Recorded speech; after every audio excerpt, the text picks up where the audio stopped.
तो क्या हाल है दोस्तों। मैं आपका दोस्त प्रणव फिर आ गया हूँ एक नई वीडियो के साथ। और आज की वीडियो में आप सबको पता ही है कि हमारी CWL शुरू हो चुकी है और अब हम पहुंच चुके हैं अपनी 6th वॉर की ओर। और अगर चले अपनी 6th वॉर की ओर तो यहाँ आप देख सकते हैं कि इस बार हमें जो मिले हैं टक्कर के ओपोनेंट। तो इस बार थोड़ी बहुत दिक्कत होने वाली है क्योंकि आप देख सकते हैं कि 4th नंबर तक हमारे भी TH18 है ज़रूर और ओपोनेंट के भी है ज़रूर। लेकिन अगर गौर फरमाया जाए ओपोनेंट के बेसिस की ओर तो पहले मैंने जाते ही यही देखा है कि ये रश तो नहीं है, लेकिन यहाँ रश बेसिस इस बार नज़र आए हैं। तो हमें इस बार आसानी भी होने वाली है क्योंकि हमारे ओपोनेंट जो हैं वो आए हैं रश बेस और हमारे जो बेसिस हैं वो ऑलमोस्ट मैक्स पड़े हुए हैं। तो यहाँ ओपोनेंट को दिक्कत होगी ज़रूर, लेकिन ओपोनेंट ने भी ले लिए हैं 3 स्टार ऑन द LK जो कि हमारे फर्स्ट नंबर पर है। लेकिन हमें चलना पड़ेगा अपने नेक्स्ट ओपोनेंट की ओर। और अगर आज का पहला ओपोनेंट देखा जाए तो हम एग्जीक्यूशन करना चाहेंगे ऑन द रेयोन वाले बेस के सामने के, जो कि है TH17 बेस। जैसे कि आप देख पा रहे हैं कि फिर से हमारे सामने आया हुआ है रश बेस। तो निपटाना तो होगा दोस्तों, इतनी लापरवाही भी अच्छी नहीं है। और अगर बेस की ओर ध्यान दिया जाए तो टाउन हॉल पड़ा हुआ है सेंटर में और लॉग लॉन्चर यहाँ यूज़ करेंगे ज़रूर हम, तो आसानी से हमारे ट्रूप्स पहुँच भी जाएंगे। और अगर अटैक की शुरुआत करने की बात आए तो हमें फायर स्पीटर्स की रेंज को देखना है, लेकिन एक ही फायर स्पीटर लगा हुआ है तो ज़्यादा दिक्कत तो होने नहीं वाली है क्योंकि इस साइड से अटैक मैं शुरू नहीं करूँगा और जस्ट यूज़ करेंगे अपने रॉयल चैम्प को। लेकिन थोड़ी बिल्डिंग्स तोड़ने के बाद, क्योंकि आप देख सकें जो हमारा विज़ार्ड टावर पड़ा हुआ है तो ये आसानी से टूट भी जाएगा। उसके बाद मैं अपनी रॉयल चैम्प की एबिलिटी को यूज़ करना चाहूँगा और अपने थ्रोर्स को थोड़ा यहाँ से रिलीज़ करेंगे from the air sweeper side, जो कि आप देख सकते हैं। और मुझे लगता है कुछ देखने की ज़रूरत तो है नहीं और शुरू करके ही पता लगेगा कि सिनेरियो क्या रहने वाला है, क्योंकि लेआउट तो बहुत ही आसान बना हुआ है तो दिक्कत ज़्यादा होने नहीं वाली है। तो दोस्तों शुरुआत जो होने वाली है वो होने वाली है हमारे रॉयल चैम्प के साथ और मैंने रिलीज़ भी कर दिया है और करेंगे रिलीज़ अपनी एबिलिटी को भी। और आप देख सकते हैं कि रॉयल चैम्प ने अपना काम करना शुरू कर दिया है। तो दूसरा काम करेंगे हमारे 4 थ्रोअर्स विद 1 हीलर और इंतज़ार करते हैं थोड़ा अपने किंग एंड क्वीन को रिलीज़ करने का भी। और रिलीज़ कर दिया है तो मैंने यहाँ से यूज़ कर दिया अपने बाकी बचे हुए थ्रोअर्स को भी, क्योंकि जो हमारे 4 थ्रोअर्स हैं वो ज़्यादा देर तक संभाल नहीं पाएंगे इस लेवल के डिफेंस को, तो उसका भी इंतज़ाम हमें करना ज़रूर पड़ेगा। और यहाँ इंतज़ार करना पड़ेगा हमें टोटम स्पेल को यूज़ करने का और टोटम स्पेल जल्द ही टूट भी जाएगा। तो यहाँ मैं दोबारा से गिरता हूँ एक टोटम स्पेल। वैसे तो हमारे जो आर्मी है वो घुस जाएगी बेस के अंदर सीधा ही, दिक्कत तो होने नहीं वाली है। लेकिन यहाँ मुझे लगता है कि किंग की एबिलिटी को ना यूज़ करना पड़े क्योंकि लो नज़र ज़रूर आ रहा है और मुझे लगता है कि यूज़ भी कर देनी चाहिए, जिससे कि आसपास का डिफेंस आसानी से क्लियर हो जाएगा और जो हमारे थ्रोअर्स हैं वो कंबाइन कर जाएंगे विद द किंग। और क्वीन की एबिलिटी को यूज़ करता हूँ अभी के अभी, क्योंकि सामने जो है वो डिफेंस टारगेट कर रहा है हमारी क्वीन को। और यहाँ यूज़ करूँगा एक टोटम स्पेल का भी, जिससे कि क्वीन जो है थोड़ी हेल्थ गेन कर भी लेगी। और साथ ही रिलीज़ करता हूँ अपने रॉयल चैम्प के ऊपर अपना रिवाइव स्पेल भी। तो दोस्तों अब करना है थोड़ा सा इंतज़ार क्योंकि थोड़ा ही डिफेंस बाकी है। और साथ यूज़ करूँगा वार्डन की एबिलिटी का और किंग को भी दोबारा एक्टिव करेंगे ज़रूर। और चारों के चारों जिंदा हैं हमारे हीरोज़ और ले लिया हमने पहले अटैक में आसानी से 3 स्टार्स भी। तो मुझे लगता है कि ये वॉर तो हम आसानी से जीत जाएंगे और कोशिश हमारी यही रहेगी कि लेकर आए टोटल के टोटल 45 स्टार्स। लेकिन अब चलते हैं अपने अगले ओपोनेंट की ओर। और अगला ओपोनेंट देखा जाए तो मैं करूंगा अपनी सैबियो गेमिंग वाली आईडी के सामने। तो दोस्तों यहाँ आप देख सकते हैं कि हमारे सामने फिर से आया हुआ एक TH17 रश बेस और कुछ डिफेंस तो मुझे TH14 का भी दिखाई दे रहा है। तो ज़्यादा दिक्कत तो होने नहीं वाली है, लेकिन हमें चूज़ करना पड़ेगा साइड को लेकर, क्योंकि इस बार जो हमारी आर्मी है वो जाएगी रूट राइडर्स की। तो इस तो ज़्यादा दिक्कत होने नहीं वाली क्योंकि इस अटैक की एग्जीक्यूशन होने वाली TH17 बेस से। और डिफेंस जैसे कि मैंने आपको बताया कि TH14 का भी दिखाई दे रहा है। तो अगर देखा जाए कि हमें टारगेट किस चीज़ को करना चाहिए तो मेरे ख्याल में सिर्फ एक ही बात आती है, जो कि है हमारा मोनोलिथ। तो मोनोलिथ तक जाने की वे कुछ खास नज़र नहीं आ रही है, लेकिन फिर भी मैं अटैक की एग्जीक्यूशन करूंगा फ्रॉम द 3 o'clock। हाँ जी हाँ दोस्तों, 3 o'clock बिल्कुल सही रहेगा, क्योंकि वहां से हमारी क्वीन जो है वो भी डाउन हो जाएगी और साथ ही डाउन हो जाएंगे मेजर डोर डिफेंसेस, जो कि हमारे रैकोचेट कैनन और मल्टी आर्चर टावर, क्योंकि हमारी रॉयल चैम्प वॉक आपको देखने को मिलेगी ज़रूर। और जहां तक मेरा ख्याल है कि मैं अपने रूट राइडर्स को जो है, अगर हमारा मोनोलिथ बच भी जाता है तो रिलीज करूंगा फ्रॉम द 12 o'clock साइड। तो ज़्यादा दिक्कत तो होने नहीं वाली है, क्योंकि डिफेंस का लेवल बहुत लो पड़ा हुआ है। और इस अटैक को भी एग्जीक्यूट करते हैं और जल्दी से निपटाते हैं दोस्तों। तो शुरुआत कर दी हमने रॉयल चैम्प से विद इट्स एबिलिटी, क्योंकि ज़्यादा देरी करने का कोई फ़ायदा नहीं है, क्योंकि सामने पड़ा हुआ है मल्टी आर्चर टावर भी। और अब करना है थोड़ा सा इंतज़ार, क्योंकि जो हमारा रॉयल चैम्प है वो नज़दीक आएगा बहुत से डिफेंसेस के।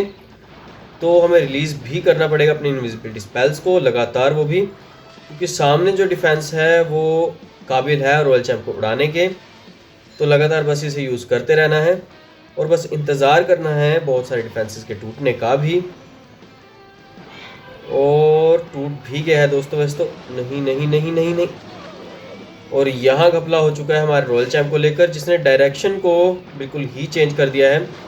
और यहाँ वैसे अच्छी बात हुई है दोस्तों एक तो, कि हमारा जो रॉयल चैम्प है पहुँच चुका है टाउन हॉल के नज़दीक।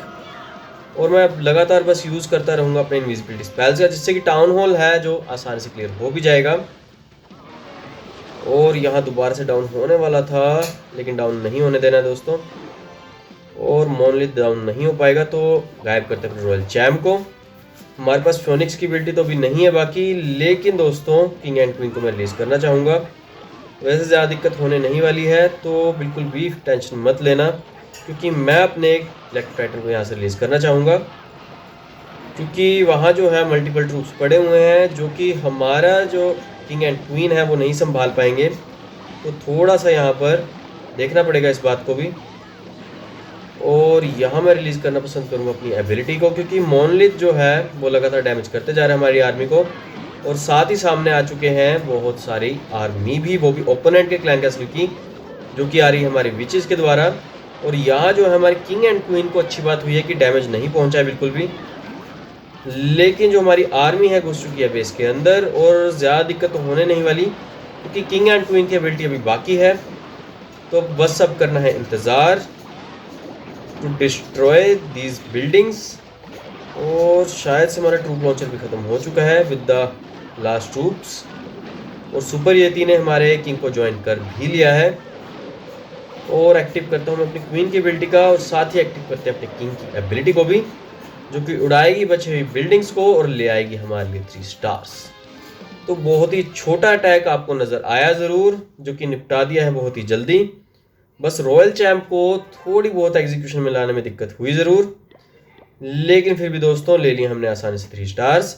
लेकिन अब मैं जाना चाहूँगा थोड़ा ऊपर, जो कि एग्जीक्यूशन होगी ऑन द 4th नंबर।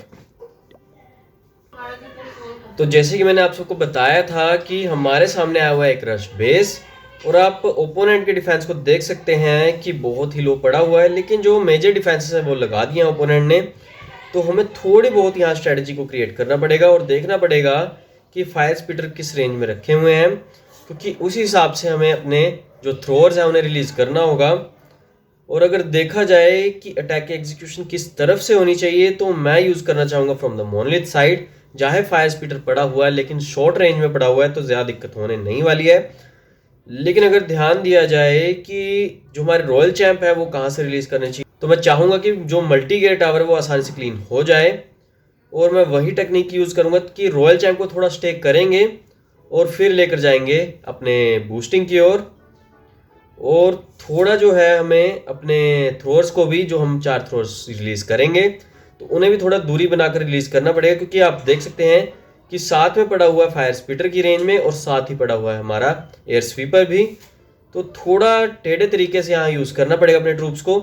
लेकिन जो लॉग लॉन्चर है यूज़ होने वाला है फ्रॉम द 12 o'clock, जो कि स्ट्रेटली जाएगा टाउन हॉल की तरफ। और मुझे लगता है ज़्यादा दिक्कत तो होने नहीं वाली है, और शायद से एबिलिटी को पहले यूज़ करना भी पड़ सकता है। तो हमारे जो टोटम स्पेल हैं वो पहले यूज़ ना भी आए, क्योंकि हमें बचाना होगा अपने ट्रूप्स को। वैसे तो ज़्यादा दिक्कत होने नहीं वाली है। और अगर आर्मी की ओर जाया जाए तो हम अटैक करने जा रहे हैं अपने थ्रोर्स की आर्मी से, तो ज़्यादा दिक्कत तो होने नहीं वाली है। और इस अटैक की एग्जीक्यूशन शुरू करते हैं दोस्तों, और एग्जीक्यूट करके ही पता चलेगा कि हम लेकर आएंगे या 3 स्टार्स या नहीं।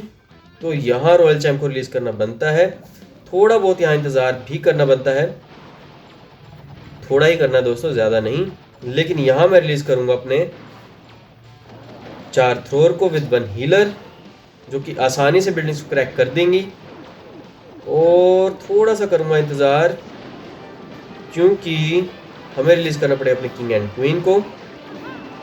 और अब करेंगे रिलीज़ अपने बाकी बचे हुए थ्रोअर्स को भी, और अपने हीलर्स को रिलीज़ करना बिल्कुल भी मत भूलना। और जैसे कि मैंने आपको कहा था कि मोनलिथ डिस्ट्रक्शन देना शुरू करेगा जल्दी से जल्दी, तो हमें जो है अपने वार्डन की एबिलिटी को भी यूज़ करना पड़ेगा, क्योंकि आप देख पा रहे हैं कि जो क्लैन कैसल ट्रूप्स हैं वो हमारे सामने आ चुके हैं, जो कि दिक्कत देंगे भी।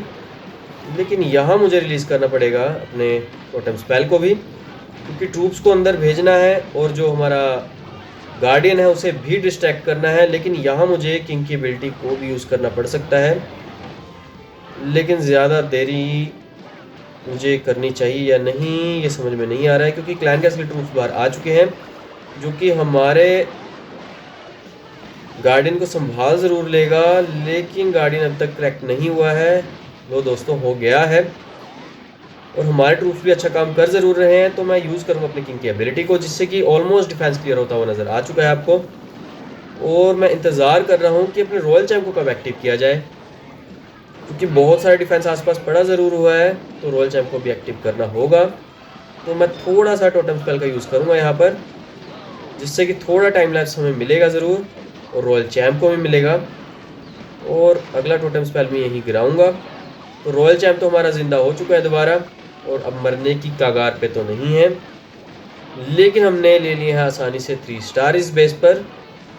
वैसे तो ओपोनेंट ने कोशिश की थी अपने टाउन हॉल को सेंटर में रखने की, कि आसानी से हमारे ट्रूप्स घुस ना पाए, लेकिन सिर्फ काम आया हमारा एक सुपरियती, जो कि अभी तक पड़ा भी हुआ है, जो कि उलझ गया था हमारे गार्डियन के साथ भी।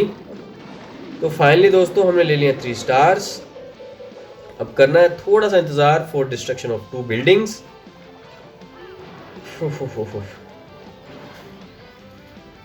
दोस्तों हमारे तीनों की तीनों अटैक्स आसानी से कंप्लीट हो गए हैं, तो इस 6th वॉर को जीतने से हमें कोई रोक नहीं पाएगा।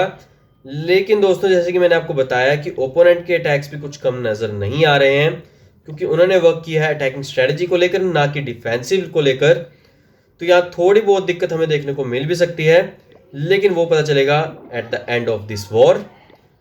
और वॉर का रिजल्ट मैं आपके लिए लेकर जरूर आऊंगा। आई होप कि आपको आज की दोनों अटैकिंग स्ट्रेटजी अच्छे समझ में आई होंगी। समझ में आई है तो प्लीज वीडियो को लाइक करना बिल्कुल भी मत भूलना।